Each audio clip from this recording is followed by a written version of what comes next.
Everyone, it's Joker Jake's Metal Chat. Hope you're all well and welcome to episode 58 of my Metal Vault, where I will be exploring and showing you my favorite albums within heavy metal to thrash metal, death metal, black metal, doom metal, sludge metal, folk metal, you name it, all of that excellent stuff. As well as talking about the albums, I will also be talking about the bands, so a brief history and any releases leading up to the album that I have picked. And do forgive my voice, I was at a festival last week, only got back yesterday. And well, because I was helped set up the festival and then enjoying the festival afterwards, so did a lot of shouting as you do. So my voice is a little bit on the sore side, but I will carry on nonetheless. This album, pure filthy nastiness right here. A band from Liverpool, Merseyside here in the UK. You guys know who this is, all you veterans out there. But for anyone brand new, looking for a new band, and has just discovered my channel, this series, all my other videos, then welcome. This is Carcass. And these guys have been doing music since the year of 1986. So for 38 years, they've been making music. Of course, they had a demo before this album that I'm going to show you now. But it all started here with the 1988 debut. So once again, this is Carcass. This is their debut. Reek, Putrefaction, and what a dirty, filthy album this is. Love the logo there. It is a re-release because it's got their debut and their first demo on it, as well as their debut. And a little documentary right there. And before I show off, but before I end up talking about the band and telling you about the album, some stuff right here. And some lyrics and some pictures over here, and a little bit of article stuff here.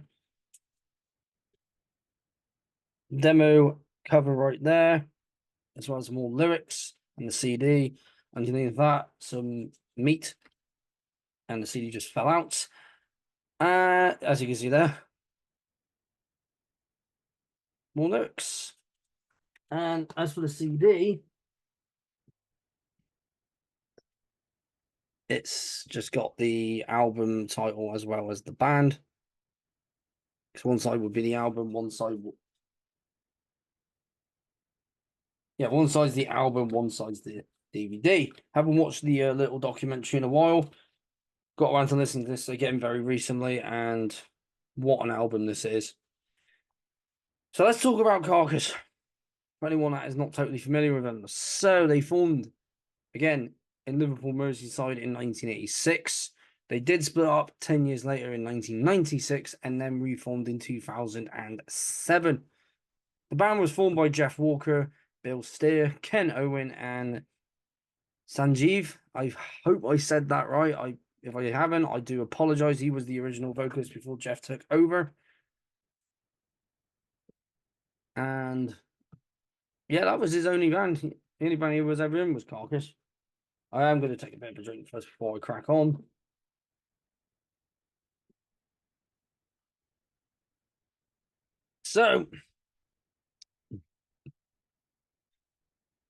So a year after their formation, they did release their first demo in 1987, which had Sanjeev on it, called Flesh Ripping Sonic Torment. What a great album. What a great title for a demo. Because half of these songs will be on this debut later on from this demo. This is an independent release. It was released in September of 1987. Not actually heard the demo myself, but you can probably find it on YouTube somewhere. And that leads into their debut. There's a lot of songs on here, so I'm not going to name them all. I'll name a few of them, but all of them are just a massive barrage of nasty guitar work, like dirty, filthy guitars, dirty, filthy bass, nasty pounding drums, and just a complete chaotic mesh of vocals by Jeff and Bill, and also Ken, who all three did vocals. And with this album and also the second album, you hear a lot of pitch shifting vocals. And why is that? Well, because Jeff, as well as just doing vocals without pitch shifter, he adds pitch shifter onto other parts. And what I'm getting at is a lot of bands who are Goregrind and Deathgrind were very much influenced by the early stuff of Carcass. So this album and their second album, Symphonies of Sickness, which came out a year later. But it all started with this, but the third album, the Crottuses and Descanting the Insalubrious, was more just a death metal album. This was more on the Goregrind, Deathgrind, grindcore, because they are pretty much, well, it says the founding fathers of melodic death metal, which is what they ended up doing later on, melodic death and roll. But you can also say they were the founding fathers of Goregrind and Deathgrind. And there's probably a lot of those bands out there who would probably say the same thing, or will most likely say the same thing. But anyway, there's a lot of songs on this album, so I'm not going to name them all because some of them are just some names I had a hard time trying to pronounce myself. So I will do this. You can see pretty much all of them there. So Genital Grinder is the one that opens it all. Regurgitation of Giblets, Maggot Colony, Festa Day down there is track number 8. What's another one? Burnt to a Crisp. Splattered. Feast on Dismembered Carcass. Carnage, and what's another one? Carbonized Eye Sockets. There was a lot of songs on there, but they all are pretty much a barrage of just, like I said, nasty guitars, nasty, filthy guitars and bass. But that's, of course, I mean that in a good way. It is very pretty much just nasty disgustingness. Jeff's vocals, Bill's vocals, Ken's vocals, you know, all on point. As well as them doing their vocals, you got Digby, who was the executive producer, of course, the founder of Reek Records, and then you got Gruesome Graphic Incorporated, which is basically Jeff. He found all of this, I think, from textbooks, I believe. I can't remember now. I think it's on that little documentary there. He mentions it. Then you got Paul Tolbert, who was the producer engineer, along with Mike Ivory, who passed away in 2017. But with Paul, he also, as well as engineering, mixing, and re-recorded it. Mike engineered not only this album, but Concession of Pain by Boltfur, Scum by Napalm Death, Behind the Realms of Madness, Within the Prophecy by Sacrilege, and Human Error by Unseen Terror. That was it. I was going to say the Terror then. Unseen Terror. I'm still a bit knackered from the festival that I was volunteering at, so do forgive me. But yeah, this album right here, just pure filthy nastiness right here. Yeah, I forgot to mention it was released in June of 1988. Doesn't say the day of it, but it was released that year. But like I said, this is a re-release that I got, which came out in 2008. And like I said, it also has the demo on there as well, which we'll play after the album. But obviously, I'm only talking about the album, as you know. So there's going to be fans out there who are like this style of Carcass more than, say, the stuff after Symphonies of Sickness. Or they might like this, Symphonies of Sickness, and Necroticism, Descanting the Insalubrious, which went more on the death metal side, but then gradually on their fourth album, Heartwork was more melodic death, but way before that, just insane, like pretty much, like I said, founding fathers of Goregrind, Deathgrind, pretty much what you, because when you hear Goregrind and Deathgrind albums, bands that was always like really fast, intense songs, and a lot of them you can see on this. So this is pretty much the basis of what those two genres are today. But yeah, all the songs on here, like I said, there's a lot of them to cover. But they're all right there. I mean, from start to finish, it's just a fantastic album.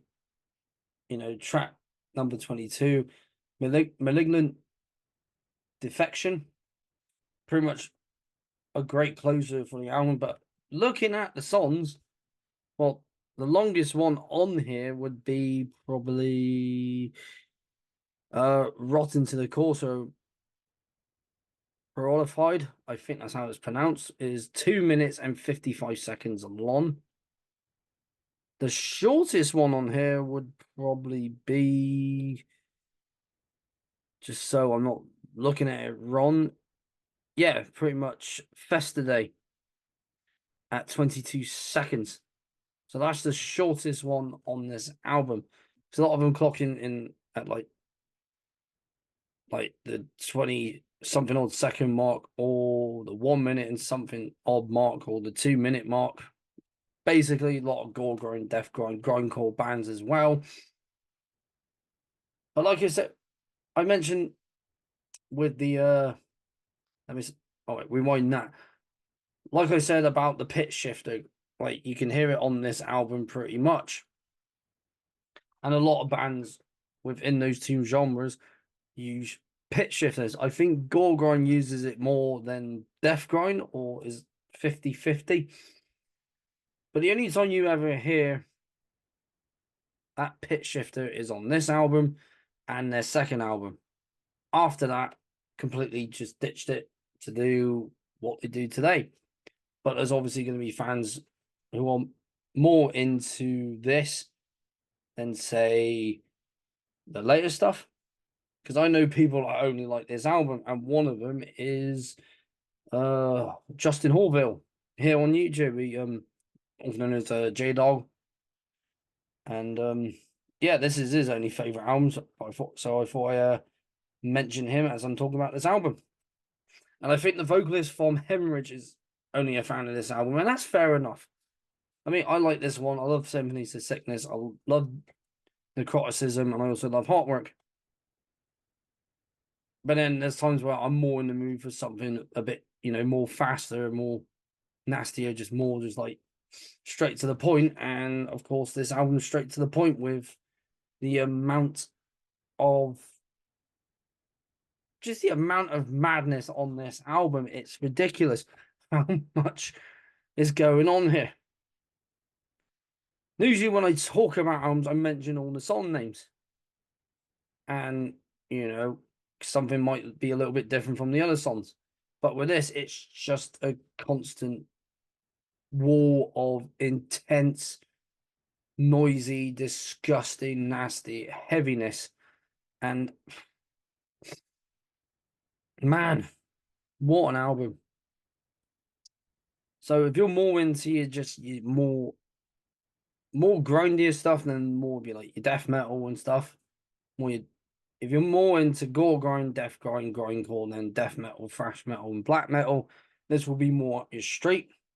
But as you know, I like a lot of different stuff, from my death metal to my thrash to my black metal to my doom metal to my sludge to my folk metal. And of course, there was a time where I listened to a lot of brutal death. I still like some of my brutal death now, and also go to a lot of Goregrind shows as well, So there's these guys with this album, and of course there's one, I don't think that's going anymore, but Last Days of Humanity, I think would have taken a lot of inspiration from this band here, especially the early stuff. Because I don't think they're even on Metallica anyway, but I think another band that would have taken influence from them would have been Regurgitate from Sweden, and Dead Infection from Poland. I think definitely, because I've heard the earlier stuff from Regurgitate and Dead Infection. Seen Dead Infection, Regurgitate won't get a chance to see because they're no longer going, but definitely with Dead Infection, especially the earlier stuff, there's a lot of Carcass in there. Definitely going back to when I heard Dead Infection for the first time. But yeah, certainly a lot of this band's influenced, just thought like, wow, this is really cool. Love that style. I'm gonna continue it on. And there's a lot of bands that take a lot of inspiration from not just this one, but also Symphonies of Sickness and just make it their own. And it all started with Carcass. And there's times when I've watched them live, I would like them to play more stuff from here, but obviously they're playing more stuff on the most recent releases or releases before those. So more stuff from, like, say, Heartwork onwards, which will probably disappoint more fans who are more into this. But then I pretty much like all of Carcass anyway. I know a lot of people don't like Swan Song. There's going to be people out there that like Swan Song. Haven't heard too much of Swan Song, but I will sit down and listen to that a bit more. But I was like, I'm in the mood for some intense stuff, like more early Carcass, early Goregrind, early Deathgrind. So I thought I'd put this on again, and still holds up. This came out in 1988, so I don't know how many years that is now. 36 years. That's it. 36 years later, it still holds up. This band's been making music since 1986, so that's 38 years overall. Because 2 years from now, they would have been a band for 40 years. But obviously, they did split up in 96, but overall, been a band for 40 years. And yeah, it all started with their first demo and this one. So the overall conclusions that I have for this album are the H word, heavy, intense, completely chaotic, a barrage of absolute intense, noisy, filthy guitars and bass and drums, nasty, disgusting vocals, half of that being pitch shifter from Jeff.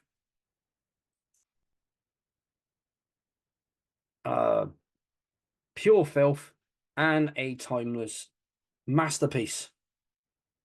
Obviously, it's going to be a timeless masterpiece. A lot of them are on this series that I have talked about so far. But for anyone brand new to Carcass, and well, even if you know Carcass, but you know their later stuff, I highly recommend you go back to where it all started, and you can see how they progressed on this. And yeah, they've done that really well. Progressed from doing just fast, intense songs to more longer songs. But I think still keeping the same lyrical theme, just changing the style, just not slightly, just changing it completely. But if you're more into your Goregrind, your Deathgrind, you're gonna love this more than, say, Heartwork. But yeah, nasty, intense, disgusting, filthy, noisy grind here. Goregrind, Deathgrind, grindcore, savagery right here. And of course, a year later, they released their second album, which still takes still pretty much like this album, and then after that went into the style they are today. But overall, this album is just an absolute banger, a timeless classic, just in bloody sane. Once again, Carcass and Reek, Putrefaction. Definitely check it out. if you are not too familiar with the early years of Carcass. And that is it for another episode of my Metal Vault. Sorry again for my voice being the way it is. Like I said, I was at a festival and still a little bit tired, so pretty much just trying to find the words there. But for more you Goregrind, Deathgrind fans out there, this is going to be more up your street than, say, the latest stuff and stuff that I would normally listen to, which is more old school death. But yeah, anyone who likes that, newer fans who are watching this now, you're more into that, go with this album. You won't be disappointed. And again, that is it for this episode. Be sure to like this video, share it around, comment down below if there's anything on your mind about the album, about the band, any pretty much how you found out about this band and how you found out about this album. And most importantly, don't forget to subscribe to keep up to date with everything that I got coming up on the channel. And I've looked at my subscribers lately, it's gone over the 730 mark, so that is brilliant. Thank you very much for doing that. Here has been another episode. I've been Jake's Metal Chat. Keep the banner of metal well and truly high, and I will see you all again in another episode of my Metal Vault.